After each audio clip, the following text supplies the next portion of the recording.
What's up, Money Minds? Welcome back to another video edition of Market Briefs by the Minority Mindset. Today is September 21st, and here's some business and financial news you can finally use. The market took a big hit yesterday to start the week, which means so far September is definitely living up to its name for the worst month for stocks. At one point in the day, the Dow dropped by 900 points, and the S&P 500 notched one of its worst performances since October of 2020. Monday's drop pushed the S&P 500 way below its record high, which was set back on September 2nd. But let's go a little bit more in depth in September 20th's market recap. All three market indexes dropped below 2% during yesterday's trading session before picking back up near the end of the session. China's property market caused some fear in some investors' eyes. Evergrande is a Chinese property company that is now on the brink of collapse. With debt now over $300 billion, the failure of the company will not only affect China's economy, but the rest of the world, as we'll all see the ripples. In fact, just yesterday, US markets saw several ripples in what ended up being a very volatile Monday. And the Fed starts its two-day meeting today, which only added to the market's anxiety. So things might not look so grand right now, but we'll keep you updated on everything and anything that happens throughout this week. And in today's financial tip of the day, it's time to think like the minority. That means you might want to think about investing in things like yourself. That means your financial education and your physical health, because what's one without the other? And passive income. Whether it's stocks or owning real estate, put your money into things that will pay you just for having them. We wrote a bunch of different ways to keep yourself wealthy on our website, and if you want to read that article, I'll link it in the description below. Next up is our two main stories of the day today, but before we break down what's going on in the business and financial world, I need you to do me a quick favor and smash that thumbs up button below and hit that notification bell too. That way YouTube can show our videos to way more money minds around the world looking for business and financial news just like you. Thanks for doing that. Today's first main story is all about crypto and why Bitcoin seems to be going downhill. And it looks like this September slump is starting to affect the crypto market. That's right, Bitcoin had a severe case of the Monday blues yesterday, tumbling downward to around $43,000 per coin. It dropped down by more than 10% at one point yesterday. And in turn, the broader crypto market declined as well. So what exactly is going on here? Well, there are a couple reasons why the market was out of whack yesterday. Crypto is starting to see a market pattern where traders will cash in their riskier assets to cover margin calls or wait until the markets just cool off. Global equity markets declined and Bitcoin followed suit. Though it is often called a safe haven asset, crypto has been prone to daily drops in September, similar to the stock market. Regulation concerns are always on the minds of crypto investors, as uncertainty about stablecoins continues to grow. And the Financial Stability Oversight Council may soon classify stablecoins as systematically risky. So what do you think will happen with the crypto market? Do you think regulation will come and eventually crash crypto as we know it? Or do you think it will eventually rise and beat expectations by the end of 2021? Join the conversation and leave your thoughts below before you go. Our second story of the day today is all about streaming and how it's official. NFLX is better than HBO. Okay, that's just a matter of opinion. But the Crown took home a Queen's ransom of awards and the Queen's Gambit checkmate the competition during Sunday's Emmy Awards. And it was a magical night for Netflix. Netflix finally topped its premium rival HBO, at least in terms of awards. In fact, the streaming service took home the most awards of any studio since 1974. Here's how the top studios fared in terms of award wins. Netflix ended up with 44.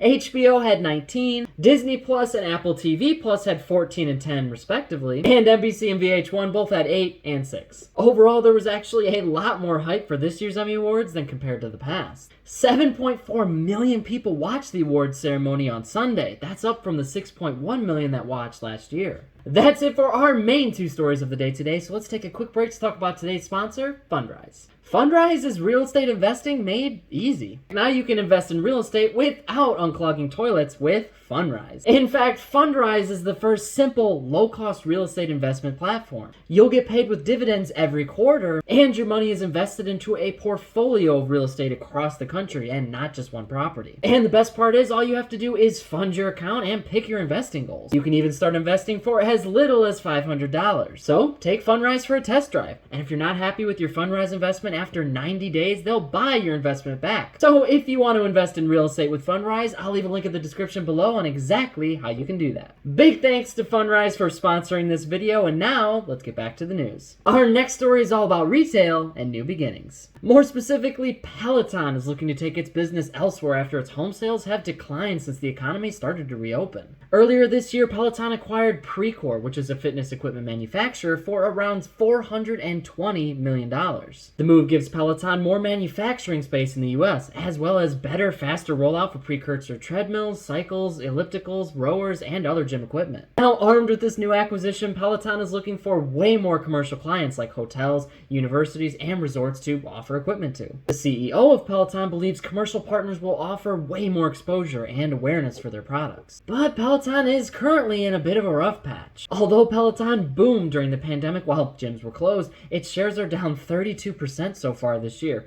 But don't let that scare you. The company still maintains a market value of $31 billion. And in this next story, you'll be sipping bubbly and feeling lovely while we discuss delivery. DoorDash can now deliver alcohol right to your front door, which can easily amp up your next house party or give you a bottle of wine after a long day. The company hopes the boozy deliveries will raise restaurant orders by around 30%. Alcohol delivery will be available in 20 states, including Canada and Australia, to reach well over 100 million customers. And college kids, don't think you can pull a fast one. IDs will be checked twice through the app and once during the actual delivery. These new additions will certainly heat up the rivalry between DoorDash and Uber, since Uber did just acquire alcohol delivery service Drizzly earlier this year for $1.1 billion. The pandemic has skyrocketed demand for food delivery, sending companies in an innovation frenzy to one-up each other. DoorDash went public less than a year ago, but in that time, shares of the brand have gone up by 22%, and the company now has a market cap of $74.9 billion. Next up is our Pick Your Brain section, and we'll start with today's second sponsor, Policy Genius.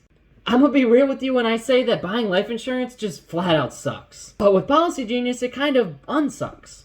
That's because Policy Genius is a platform that makes buying life insurance super easy and super inexpensive. Plus, they have a ton of licensed experts that are just one click away and ready to answer your questions. And no, the experts do not work on commission. So if you want to learn more about life insurance and learn more about what Policy Genius offers, I'll leave a link in the description below on exactly how you can do that. Big shout out to Policy Genius for sponsoring this video. And in our next Pick Your Brain, we gotta talk about dropped plans. Don't you just hate it when your friends drop plans and then ghost you? Well, this happens in the business world too. Coinbase had a rough day yesterday after it dropped plans to launch its interest-earning product. Coinbase Lend would allow users to earn a 4% annual percentage yield on stablecoin. But it looks like the SEC and the CEO of Coinbase are not at all on the same page, which has resulted in the plans being halted. Next up is our Money Mind section, where we pull comments directly from you on our YouTube, Instagram, and TikTok accounts. Today's comment is from Creative Cashflow on our YouTube, and the comment reads, "Love it. I've learned very quickly not to fake my lifestyle. I have had good and bad days. I have had paid and broke days, but no matter the day, I keep moving." Never fake your lifestyle. We love that mindset. Remember to keep grinding even when things get tough, and always stay positive. And if you're unsure about what you should actually do with your paycheck, we wrote a video on the 5 things that you absolutely need to do every time you get paid, and I'll link it for you in the description below. Thanks again for that comment, Creative Cashflow, and if you want a chance to be featured on our next Market Briefs newsletter, join the conversation and leave a comment below. Money Minds, we are nearing the end of today's business and financial newsletter, but here's just a few more things to keep in mind. 4 civilian astronauts returned safely back to Earth after SpaceX's first tourism mission to space. Another thing to keep in mind this week is that Apple released its iOS S15 update, which will let iPhone users use FaceTime to call Windows and Android users. This next one is not a very good stat. COVID-19 is close to surpassing the famed 1918 pandemic. Right now, confirmed deaths from COVID-19 are near 675,000. And lastly, Boeing is currently investigating empty tequila bottles found on one of its planes set to serve as the next Air Force One. Whoever did it could have at least left the tequila bottles full. But that is it for today's business and financial news. Keep hustling, Money Minds, and I'll see you all in the next one.